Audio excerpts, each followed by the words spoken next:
Ο Χέμινγκουέι στη Θράκη. Ο Έρνεστ Χέμινγκουέι, όταν έφτασαν τα νέα ότι ο Κεμάλ αντεπιτίθεται, ήταν ένας νεαρός με την πιο αμερικάνικη ομορφιά του κόσμου και την πιο περιπετειώδη καρδιά του κόσμου. Ήταν μόλις 23 χρονών τότε, με το σημάδι του Wanderlust στο μέτωπο. Ο Wanderlust είναι η εξαιρετική αγγλική λέξη που χαρακτηρίζει αυτούς που δεν μπορούν να σταθούν στον τόπο τους. Και ο Έρνεστ ήταν έτσι. Είχε λοιπόν αυτή τη σφραγίδα στο μέτωπο, αυτή που τροφοδοτώντας το ταλέντο του θα τον έκανε στο μέλλον έναν από τους πιο γνωστούς συγγραφείς του κόσμου. My name is Ernest Miller Hemingway. I want to travel and write. Έγραψε ο 16χρονος τότε Έρνεστ στο λεύκομα του σχολείου του το 1916. Για να ζήσει και να ικανοποιήσει την ακόριστη δίψα του για ταξίδια, δηλαδή για να μάθει για τον εαυτό του και για τον κόσμο, ώστε να τα γράψει μετά, έκανε στην αρχή το δημοσιογράφο, τον ανταποκριτή, γιατί το πίστευε βαθιά μέσα του ότι δεν μπορείς να γράψεις τίποτα αληθινό αν δεν το έχεις δει με τα μάτια σου, και έπρεπε να δει με τα μάτια του. Γι' αυτό άφησε και την πατρίδα του και πήγε στο Παρίσι του Μεσοπολέμου, που ήταν γεμάτο από expats, δηλαδή δημιουργούς από όλο τον κόσμο, ζωγράφους, ποιητές, συγγραφείς, κινηματογραφιστές, που τροφοδοτούσαν ο ένας τον άλλον. Βεβαίως ζούσε σε συνθήκες μεγάλης ανέχειας. Αν διαβάσει κανείς το καταπληκτικό βιβλίο του, που σας συνιστώ να το διαβάσετε, «Αέναη γιορτή», θα καταλάβει τι πίνες περνούσε και αυτός και η γυναίκα του η Χάντλη και το μωρό τους μετά, το πρώτο του παιδί. Σε καφέ πήγαινε να γράψει μήπως ζεσταθεί το κοκαλάκι του. Εκείνη τη στιγμή λοιπόν που παίρνει το τηλεγράφημα από την Toronto Star, την εφημερίδα του Καναδά για την οποία δούλευε, μόλις είχε έρθει από τη Γερμανία και μόλις είχε αφήσει τον ταξιδιωτικό του σάκο στο σπίτι τους στο Παρίσι. Μόλις έλαβαν το τηλεγράφημα, η Χάντλη κατάλαβε ότι νέα περιπέτεια ξεπροβάλλει και κάπου θα πάει αυτός να διακινδυνεύσει τη ζωή του πάλι. Οπότε θυμώνει, ανησυχεί, κάνουν ένα καυγά και όταν φεύγει ο Χέμινγκουέι δεν του μιλάει. Του θυμίζει ότι τον βασάνιζαν εφιάλτες από τον Πρώτο Παγκόσμιο Πόλεμο στην Ιταλία, γιατί ο Χέμινγκουέι πολέμησε στην Ιταλία στον Πρώτο Παγκόσμιο Πόλεμο, και οι εφιάλτες αυτοί δεν τον έχουν εγκαταλείψει ακόμα και πάνε να ξεκινήσει κάτι καινούριο. Αυτός βεβαίως δεν αλλάζει μυαλά, φεύγει τσακωμένος και αγχωμένος, στο δρόμο του σπάει και γραφομηχανή. Όλα δείχνουν ότι αυτή η καινούργια αποστολή θα είναι κόλαση. Κόλαση, δεν διαλέγω αυτή τη λέξη τυχαία. Κόλαση πραγματικά από την αρχή είχε δείξει ότι θα ήταν η μικρασιατική εκστρατεία των Ελλήνων. Από την πρώτη μέρα της απόβασης δημιουργήθηκαν συγκρούσεις με νεκρούς που αμαύρωσαν την εικόνα της Ελλάδας στα μάτια των συμμάχων. Ο Βενιζέλος, η αλήθεια είναι ότι είχε δώσει σαφείς οδηγίες στον Γενικό Διοικητή Σμύρνης να είναι ειρηνικότατη η παρουσία του ελληνικού στρατού εκεί, να φερθεί εξαιρετικά σε όλες τις κοινότητες, σε όλες τις μειονότητες, ώστε να μην υπάρξει πρόβλημα, να θεωρηθεί θετική και όχι αρνητική. Βεβαίως, αυτά τα επεισόδια που γίνανε την πρώτη μέρα της απόβασης στη Σμύρνη, κατάλαβε νομίζω ο ίδιος ο Βενιζέλος ότι αυτό ήταν ένα όνειρο τρελό. Ήταν ένα όνειρο που αναπόφευκτα θα γινόταν εφιάλτης πάρα πολύ σύντομα, όπως και έγινε. Εκείνη τη στιγμή όταν ξετυλιγόταν το κουβάρι των γεγονότων εν θερμό, ήταν μάλλον δύσκολο να το διακρίνει κανείς, αλλά τώρα από μακριά, με κρύα καρδιά, λόγω της απόστασης του χρόνου και με ψύχρεμο μυαλό, το βλέπουμε καθαρά ότι η εκστρατεία των Ελλήνων το μόνο που έκανε ήταν να σηκώσει από τη λάσπη τους γονατισμένους Οθωμανούς, να τους σηκώσει από την ητοπάθεια και να τους δώσει το καύσιμο της οργής για να ξαναγεννηθούν ως Τούρκοι εθνικιστές πια. Αυτοί κοιμήθηκαν Οθωμανοί, ηττημένοι και ξύπνησαν φανατικοί Τούρκοι εθνικιστές. Ακολουθούν τον Κεμάλ, τον νέο αρχηγό που τους έδωσε πίσω την περηφάνεια τους, μια νέα προοπτική ζωή στον καινούριο κόσμο που ανατέλει, αφού ο παλιός αποσυντέθηκε και πέθανε. Έχουν πια σκοπό. Έχουν κίνητρο, έχουν ένα ηγέτη πολύ εμπνευστικό, έχουν τους Σοβιετικούς, στη συνέχεια έχουν τους Γάλλους, τους Ιταλούς, έχουν τα πάντα. Εμείς από την άλλη μεριά δεν έχουμε τίποτα, ούτε καν το Βενιζέλο. Γιατί ο Βενιζέλος αποφασίζει να κάνει εκλογές το 20 και τις χάνει. Μένει έκπληκτος αρχικά. Γιατί? Είναι θριαμβευτής. Έχει υπογράψει την πιο θριαμβευτική συνθήκη που έχει υπογράψει ποτέ η Ελλάδα, τη συνθήκη των Σευρών. Και αναρωτιέται γιατί στην πραγματικότητα έχει χάσει επαφή με το εσωτερικό της χώρας.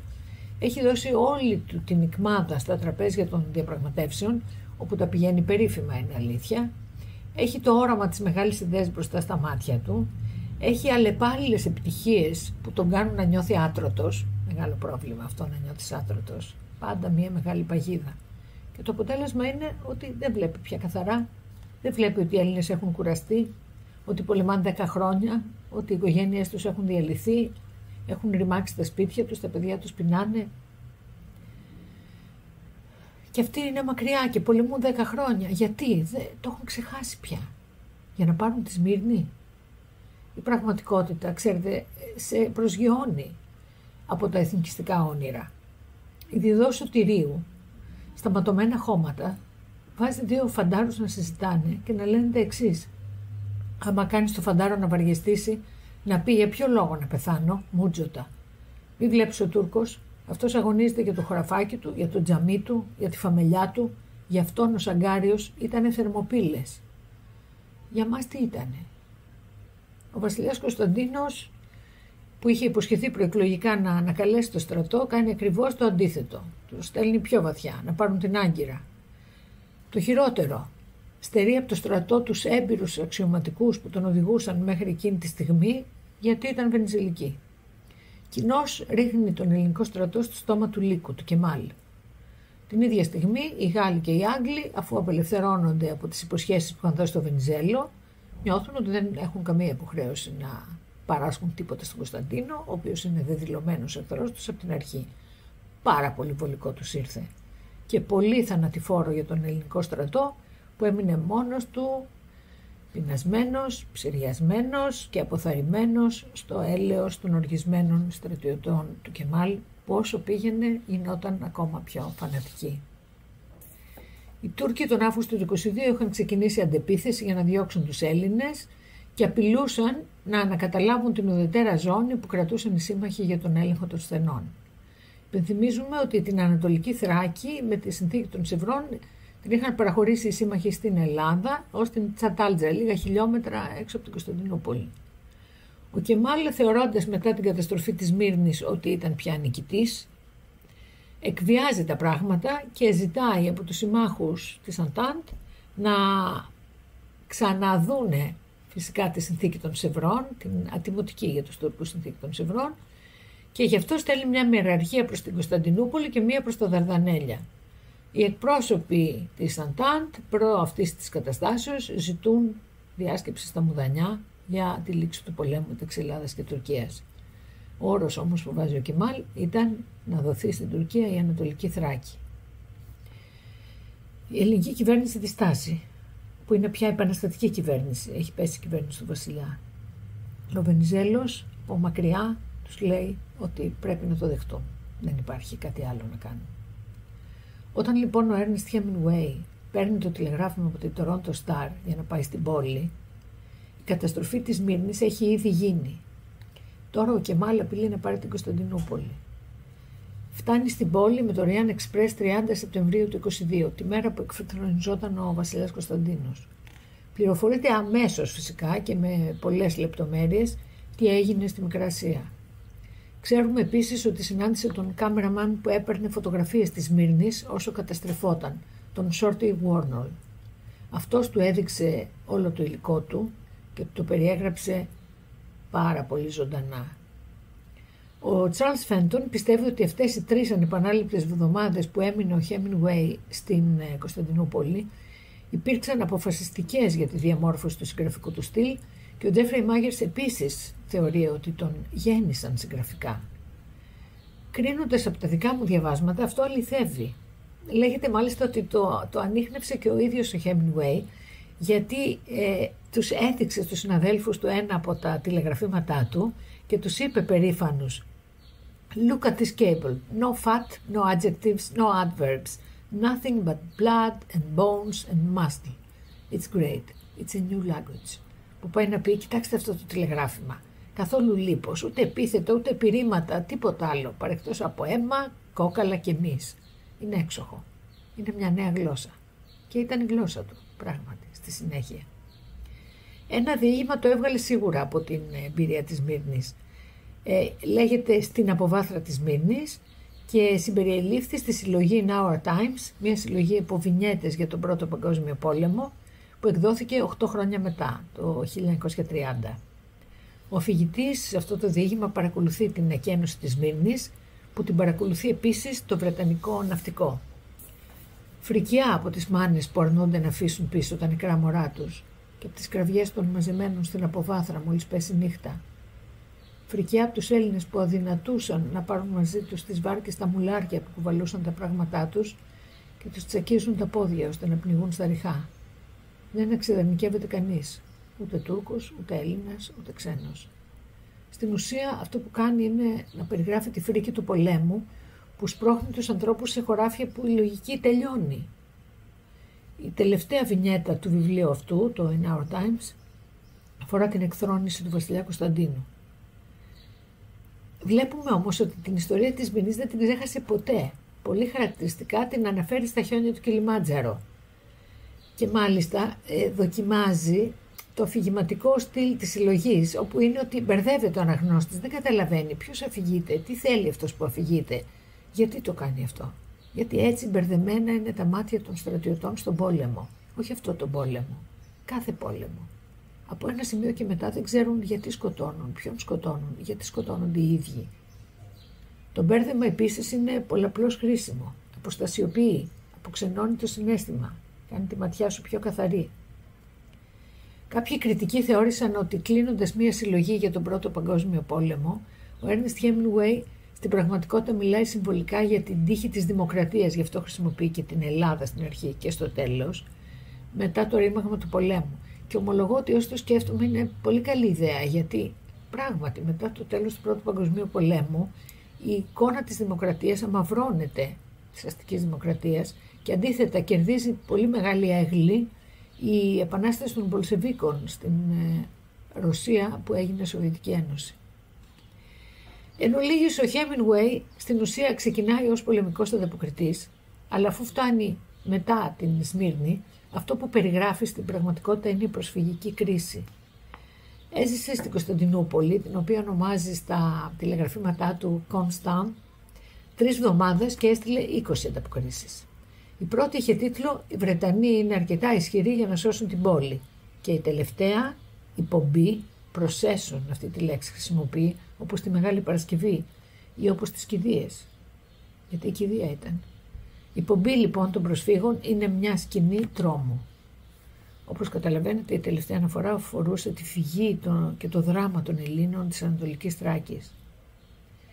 Η Ρίστον παρόδο ότι τις ίδιες περίπου ανταποκρίσεις έστελνε και στο International News Service ψιλοκλέβοντας και υπογράφοντας με ψευδόνυμο John Huntley. Στις ανταποκρίσεις του πάντως είναι φανερή η συμπόνια του για τους αθώους στρατιώτες που βρίσκονται στο δρόμο ενός καταστροφικού τυφώνα που παίρνει μέσα σε 3 μέρες όλη τη ζωή τους και την περιουσία τους και τους σπρώχνει σε ένα άγνωστο τόπο. Επίσης τα βάζει με την ηγεσία του βασιλιά που αντικατέστησε τους ικανούς αξιωματικούς με τους ανίκανους δικούς του. Δεν χαρίζεται σε κανέναν, ποτέ δεν χαρίζεται σε κανέναν. Καταγράφει τις φρικαλαιότητες που γίνανε στον πόλεμο και από τις 2 πλευρές και σημειώνει ότι η μία φρίκη προκαλεί την άλλη και συνήθως ποιος την πληρώνει? Οι αθώοι, αυτοί που δεν την προκάλεσαν. Και πράγματι, οι αθώοι είναι που ξεριζώνονται. Η ματιά του είναι ανθρωπιστική, είναι ρεαλιστική και φάνταστη. Η ίδια η εφημερίδα γνωρίζει ότι ο Hemingway δεν είναι ένας τυχαίος ανταποκριτής. Είναι δημιουργός, γι' αυτό και περιποιείται τη στήλη του πάρα πολύ. Μέσα από αυτά τα 20 άρθρα ζωντανεύει καταπληκτικά και η πόλη, που ουσιαστικά πολιορκείται από τα στρατεύματα του Κεμάλ, αλλά είναι ακόμα υπό βρετανικό έλεγχο. Σας διαβάζω για να διακρίνετε το χαρακτηριστικό λιτό, κοφτό, περιεκτικότατο στυλ που θα έχουν τα μελλοντικά γραπτά του. Η Κωνσταντινούπολη, ακούστε πώς την περιγράφει σε 2 λέξεις. Κωνσταντινούπολη, Constantinople is noisy, hot, hilly, dirty and beautiful.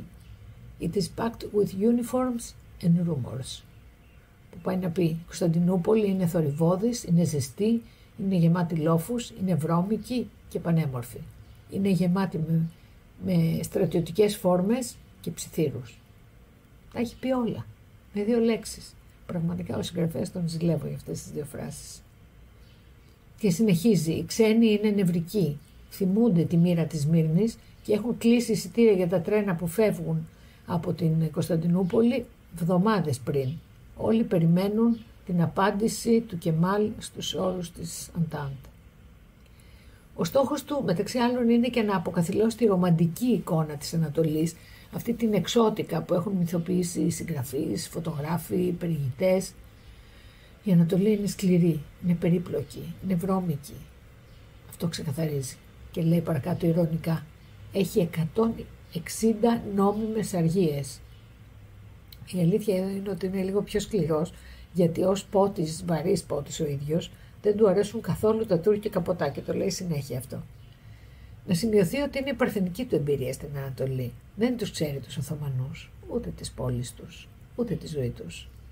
Γι' αυτό έχει ανοίξει μάτια και αυτιά και ρουφάει τα πάντα. Καταγράφει κάθε πληροφορία. Γράφει για τον τρόμο των κατοίκων που οπλίζονται για να αντιμετωπίσουν την απειλή, την πηχτή ένταση που βράζει στην πόλη, κυρίως αυτή την περιγράφει καταπληκτικά. Μετά πηγαίνει στην Αδριανούπολη, όπου συναντάει κατά πρόσωπο το προσφυγικό δράμα. Μην ξεχνάμε ότι σύμφωνα με την ανακοχή που υπογράφτηκε στα Μουδανιά, οι Έλληνες έπρεπε να εκενώσουν την Θράκη, την Ανατολική Θράκη, σε 3 μόνο μέρες.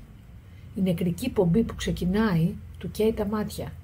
Είναι συγκλονιστικός και συγκλονισμένος καθώς περιγράφει. Δεν γνωρίζουμε πολλά για την καθημερινότητά του στη διάρκεια αυτής της αποστολής. Ξέρουμε ότι μένει σε ένα ξενοδοχείο που λέγεται Hotel de Londres, που είναι στην ευρωπαϊκή γειτονιά, στο Πέρα, εκεί που υπάρχουν πρεσβείες και προξενία κτλ. Παρ' όλα αυτά, το ξενοδοχείο είναι γεμάτο ζώα, τον τσιμπάνε ψήλους, κοριούς, σίγουρα κουνούπια γιατί κολλάει μαλάρια, σίγουρα ψήρες γιατί κολλάει ψήρες. Ψυχολογικά τον παίρνει κάτω βόλτα τον Οκτώβριο του 1922. Καταλήγει στο νοσοκομείο, στο Βρετανικό νοσοκομείο της πόλης, ανήμπορος να κάνει τη δουλειά που τον έστειλε να κάνει. Παρ' όλα αυτά σηκώνεται και πηγαίνει στην Αδριανούπολη άρρωστος, ξυρισμένος, με ξυρισμένο κεφάλι λόγω των ψυρών και έχετε από πυρετό. Βλέπει την πορεία των Ελλήνων προσφύγων και γράφει: το κυρίως σώμα της πομπής που διασχίζει τον ποταμό Εύρο στην Αδριανούπολη φτάνει τα 30 χιλιόμετρα. 30 χιλιόμετρα με κάρα που τα στέλνουν βόδια, ταύροι, λασπωμένα βουβάλια, με εξουθενωμένους κατάκοπους άντρες, γυναίκες και παιδιά να περπατούν στα τυφλά. Ο άντρας σκεπάζει με μια κουβέρτα την ετοιμόγενη γυναίκα του πάνω στον αραμπά για να την προφυλάξει από τη βροχή. Εκείνη είναι το μόνο πρόσωπο που βγάζει κάποιους ήχους από τον πόνο της γένας. Η μικρή κόρη την κοιτάζει με τρόμο και βάζει τα κλάματα. Και η πομπή προχωράει. Δεν ξέρω πόσο χρόνο θα πάρει αυτό το γράμμα να φτάσει στο Τορόντο. Αλλά όταν εσείς, οι αναγνώστες της Σταρ, το διαβάζετε, να είστε σίγουροι ότι η ίδια τρομακτική βάναυση πορεία ενός λαού που ξεριζώθηκε από τον τόπο του θα συνεχίζει να τρεκλίζει στον ατελείωτο λασπωμένο δρόμο προς τη Μακεδονία. Μετά σημειώνει για τους Έλληνες στρατιώτες. Ακόμα και στην εκένωση οι Έλληνες φαίνονται καλοί στρατιώτες. Έχουν ένα αέρα θαραλέας επιμονής που θα σήμαινε δύσκολα ξεμπερδέματα για τον Τούρκο, αν ο στρατός του Κεμάλ έπρεπε να πολεμήσει για τη Θράκη αντί να την πάρει ως δώρο στα Μουδανιά. Ο λοχαγός Ουίταλ του Ινδικού Ιππικού μου είπε την εκ των έσω ιστορία της ίντριγκας που οδήγησε στην κατάρρευση του ελληνικού στρατού στη Μικρά Ασία. Οι Έλληνες στρατιώτες ήταν πολεμιστές πρώτης κατηγορίας. Είχαν καλούς αξιωματικούς, οι οποίοι είχαν υπηρετήσει με τους Βρετανούς και τους Γάλλους στη Θεσσαλονίκη και υπερτηρούσαν του Κυμαλικού στρατού. Πιστεύω ότι θα καταλάμβαναν την Άγκυρα και θα έβαζαν τέλος στον πόλεμο αν δεν είχαν προδοθεί. Αλλά ο Κωνσταντίνος, όταν ανέλαβε την εξουσία, έδιωξε όλους τους αξιωματικούς του στρατού από το πεδίο της μάχης, από τον αρχιστράτηγο μέχρι τους διοικητές των Ινδημηριών. Αντικαταστάθηκαν με νέους αξιωματικούς που ήταν οπαδοί του Τίνο, οι περισσότεροι εκ των οποίων είχαν περάσει τον πόλεμο στην Ελβετία ή τη Γερμανία και δεν είχαν ακούσει ούτε πυροβολισμό. Αυτό προκάλεσε την πλήρη κατάρρευση του στρατού και ήταν το αίτιο της ελληνικής ήττας. Και τελειώνει με μια πρόταση που δεν θα την έγραφε ποτέ ένας απλός δημοσιογράφος αν δεν είχε μέσα του το ταλέντο του μεγάλου νομπελίστα συγγραφέα. Όλη μέρα περνάω από δίπλα τους. Είναι βρώμικοι, κουρασμένοι, αξίριστοι, ανεμοδαρμένοι στρατιώτες που βαδίζουν στην καφετιά άγονη θρακική ύπαιθρο, χωρίς μπάντες, χωρίς οργανώσεις αρρωγής. Τίποτα.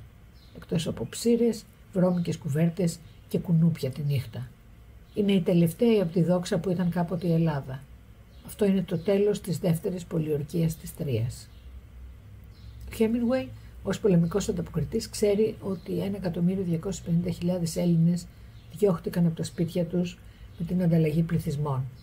Και γράφει: ό,τι και να πει κανείς για το πρόβλημα των προσφύγων στην Ελλάδα δεν πρόκειται να είναι υπερβολή. Ένα φτωχό κράτος με μόλις 4 εκατομμύρια πληθυσμό πρέπει να φροντίσει για άλλο 1/3 των κατοίκων. Και τα σπίτια που άφησαν οι μουσουλμάνοι που έφυγαν δεν επαρκούν σε τίποτα. Χώρια η διαφορά στο επίπεδο κουλτούρας που είχαν συνηθίσει οι Έλληνες στην Κωνσταντινούπολη. Σε ένα από τα τελευταία του άρθρα από την Τουρκία στην Toronto Star γράφει: ποιος θα θρέψει αυτόν τον πληθυσμό? Κανένας δεν το ξέρει. Και μέσα στα επόμενα χρόνια ο χριστιανικός κόσμος θα ακούει μια σπαρακτική κραυγή που ελπίζω να φτάσει μέχρι τον Καναδά. Μην ξεχνάτε τους Έλληνες. Την επόμενη μέρα, αφού έστειλε την τελευταία του ανταπόκριση από την Αδριανούπολη, ο Χέμινγκουεϊ, ακόμα με πυρετό από την λερονοσία, με το κεφάλι του κουρεμένο για να απαλλαγεί από τις ψήρες, πήρε το τρένο για το Παρίσι. Σε λίγο θα έφευγε για την Ελβετία, να καλύψει τη συνδιάσκεψη της Λοζάνης, όπου θα γραφόταν και θα υπογραφόταν το τέλος του δράματος.